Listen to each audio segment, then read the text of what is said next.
Benjamin ചേട്ടാ സലാറിലെ വളയൊക്കെ കൊണ്ട് വെച്ചോണ്ടിരിക്കണ ഭരതരാജ മന്നാറെണ്ണ സാധനം പോലെ അല്ലേ? അതെ, എന്താണ് സംഭവം ഇത്? ഇത് കഫ് ബ്രേസ്ലെറ്റ്സ് ആണ്. എന്ന് വെച്ചാ കഫിലിടുന്ന ബ്രേസ്ലെറ്റ്സ്.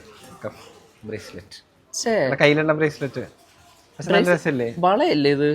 ആ, വളയാണ് കഫ് ബ്രേസ്ലെറ്റ്സ് എന്ന് കുറച്ച് പരിഷ്കാരികൾ പറയും. നിനക്ക് ഇഷ്ടമുള്ളത് വിളിച്ചോ. ഇത് ഇന്ത്യൻ മോഡൽ അതോ ബ്രിട്ടീഷാ?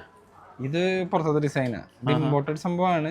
ആ ഇന്ത്യയിൽ പക്ഷെ ഇങ്ങനത്തെ ഡിസൈൻസ് പണ്ടോട്ട് ഉണ്ട് കേട്ടാ. ആ അത് ഇന്ത്യൻ ഡിസൈൻസ് എന്ന് പറയുമ്പോൾ നമുക്ക് ഇങ്ങനത്തെ ഒരു ഓക്സിഡൈഡ് സംഭവങ്ങളൊക്കെ വരും. ഓക്കെ, മനസ്സിലായി?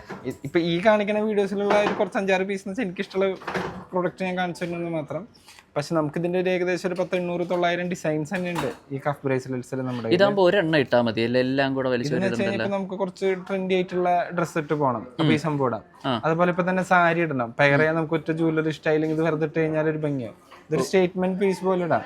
ഇതിനാണെങ്കിൽ ഇതിന്റെ വില 80 രൂപ, 90 രൂപ, അല്ലെങ്കിൽ 50 രൂപ, 60 രൂപ തൊട്ടിട്ട് ഏകദേശം ഒരു 1000-500 ഉള്ളിലാണ് ഈ സംഭവം വരുള്ളൂ. അപ്പൊ വെച്ച് കഴിഞ്ഞാൽ ഇതിന്റെ കളറും പോവില്ല പെട്ടെന്ന്. ഇത് ഇമ്പോർട്ടഡ് സംഭവമാണ്. ഇതെവിടെ കിട്ടും? ഇത് നമ്മുടെ പ്ലാനറ്റ് ജൂവലിൽ കിട്ടും.